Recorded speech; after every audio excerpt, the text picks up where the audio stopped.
What's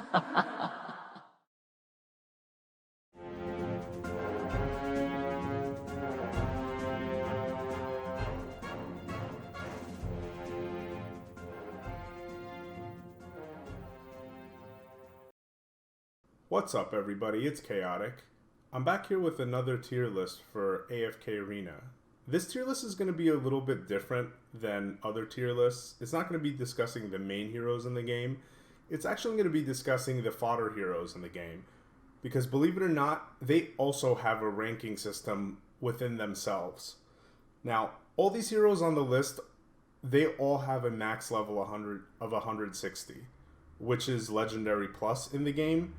Now, they start outliving their usefulness once your other heroes become level 180, level 200. Some of the heroes on the list I'll discuss, they actually still have purpose in PvE, so you want to keep them around a little longer. But the point of these heroes is you can actually use them as you level. And some of them are actually really good in aura-based teams, which you want to keep around because of that. So, with that being said, let's start discussing each of these heroes and why you want to keep them around or why you want to feed them straight away into your better heroes. Alright, at the bottom, tier 3, these heroes, I believe, can be fed at any point. They're really lackluster, and their main purpose is to be fodder. If you get them, don't be afraid to use them to throw into other heroes. But let's just discuss them really quick so you understand what they do. First, for Lightbearers, we have Morvis. He single targets another hero, so that's pretty much all he does with a chance to stun them. So he really doesn't help very much overall. He doesn't bring any utility to the team, so just throw him away if you get him. Second, for Maulers, we have Ankira. Now, if you're into the half female, half spider thing, you could keep her around, but the only thing she does that's useful is she single targets and she can cocoon someone, so puts them in a spider web for a while. But other than that, she's really not that great. Alright, for Wilders, we have Ogi. Now, he can actually be a half-decent tank, but the reason he's in this tier is he's pretty much the only hero in Wilders I feel like you could throw away without any fear. So that's the reason he's down here. Alright, so moving up to tier 2, we actually have heroes which I would consider are decent until you get better versions of these kind of heroes, like tanks basically. Basically everyone on this list, other than Angelo, is a tank. So they have counterparts in the game that are better than them. With Hogan, he's a decent tank, he does decent DPS, and he has CC knockback. But Lucius is better than him, so if you get Lucius, you don't really need to keep Hogan around. The good thing with Hogan is the game gives you copies of him at the start, so if you need a second tank, he's actually decent to hold on to, mostly if you're working on Lightbearers. Angelo, he's decent because he does provide utility in the form of heals, and he's decent DPS, and he has a little bit of CC where he stops people from casting. Angelo's a weird one because if you find him, if like all your characters are mythic and he's, this has nothing to do with the fodder-based version of him, but if you're in Labyrinth and you're running a Lightbearers team and you see him in one of the carts, he's really good to pick up after mythic level because he stays alive really long and he can really throw heals out, so he can be like the Namora of Lightbearers, but only in Labyrinth. So that's the only real reason I would get him. But once he gets level 160, he's really not that great. He dies too fast and he doesn't bring as much to the team. Alright, getting back to the tanks, since I went off on the tangent with Angelo there, because I do like him for Labyrinth. We have Golus. Now, he's, again, a secondary rate tank, where if you have Brutus, there's really no need for him unless you're really in dire need of a second tank. So he does pretty much the same. All the tanks do in this. They have decent tank ability, they have decent damage, and they have a little form of CC. Neru, he's another one where if you see him in campaign, you're kind of like, oh, damn, he's going to be hard to kill. But the problem is he's not that good as a level 160. You know, he's better if you see him campaign or in Labyrinth. He has decent tank ability, he has decent damage, but the reason he's a pain is he keeps healing himself.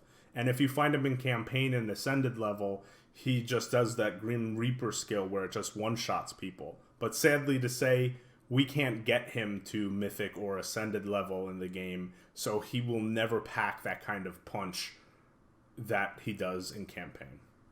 Alright, so tier 1. Tier 1 for the fodder heroes.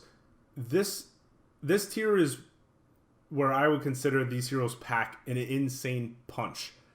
And there's a real reason to keep them around for aura-based teams. First, we have Mirelle. She's basically a mini Belinda, where Belinda uses lightning, she uses fire. So, she's the best, in my opinion, because she packs such a punch. So if you really need DPS and light bearers and you don't have Belinda or don't have anyone else, she's probably going to be your go-to. For Wilders, we have Ira. Now, she lives her usefulness maybe sometimes past 160. Now, let me explain. She keeps getting stronger and stronger when it comes to single target DPS. So, if you get her in Wilders and do not have anyone better, you want to keep her around because she's kind of like one of those heroes that on certain stages, you need that insane burst DPS on a single target, so she can be very useful in those stages. She's also amazing in PvE. When it comes to guild fights, she can be the #1 DPS if you have no one better. So keep that in mind. And sometimes, even like past level 180, she'll still be top DPS at a level 160. So keep her around and understand that that's what her usefulness is. For Graveborn, we have Sylvina. Now, Sylvina can be a pain in campaign, but she can also be useful to you because she goes in the backline and she kills people. So she can be really annoying. She has some survivability, so she has some tankiness. I wouldn't put her in the front line, obviously, but she does have some tankiness. Her DPS is really good, and she can also CC when she, goes off. So she's the hero you want to keep around, and you can use her as utility because you know who she's going to target. She's going to target a mage always. So if you see a Belinda, if you see, let's say, a Namora, she's most likely going to go after those heroes. So she has a lot of utility when it comes to aura for Graveborn because there's not much to pick in Graveborn, believe it or not. So some people keep her around for, the 3 versus 3s and whatnot. All right, so last but not least is we have what I consider the god tier, the best of the best for fodder heroes. These heroes people keep around sometimes past level 200, and if you get them at the beginning of the game, they're for free to play and even pay to win players. Feel free to make them immediately. The great thing about these heroes is they're easy to get and they live past level 160, so they keep their usefulness for the longest period of time. First of all, we have Sevius. He's a monster in both PvE and PvP. Some people I hear saying, "Oh, my Sevius keeps dying." I'm like, I don't know what you're doing or how you're running Sevius, but Sevius is one of the best level 160 heroes in the game. He can tank sometimes. His DPS is amazing, and he has self-heal. So the more he throws those spears, the more he's healing himself. And he's in great combination with Brutus. Second, for Wilders, we have Arden. Some people wish he can be leveled past 160, and one of those people is me too, because he's basically the poor man's Tassi. If you do not have Tassi, he's going to be your go-to hero, and I love how easy he is to get. In the beginning of the game, he packs a big punch, but once you get closer to level 160, he's basically just a CC hero to help you control the battlefield. So the hard part is you get him so much that you hate sacking him. But like I said, if you can make him legendary plus without getting rid of him, try to keep him, because if you're running Wilders or Wilders Lightbearers or Wilders Maulers, you want to keep him around, because if you do not have Tassie, you basically need Arden. Lastly but not least, for Graveborn, we have Veden. I know most of you, if you see him in campaign, you're like, oh, great. It's going to turn into bats, and this is going to be a pain in the ass level. And that's why he's so great at 160, and some people keep him well past beyond level 160, because when Mythic gear, he still packs a hell of a punch. He can actually tank. His DPS is insane, and once he turns into bats, he keeps healing himself. So basically, the only two I know that can burst him down pretty well are Leica and Sevius. But if you can't burst Veden down very quickly, he's a pain in the ass to kill, and that's why he's an amazing level 160. Once again, guys, this is a fodder tier list. It's to help everyone out understand that the fodder heroes in this game aren't just to be tossed away so easily.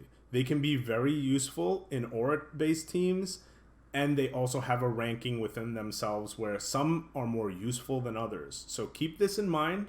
I really hope this helps out. And with that being said, I'll catch you guys in the next one.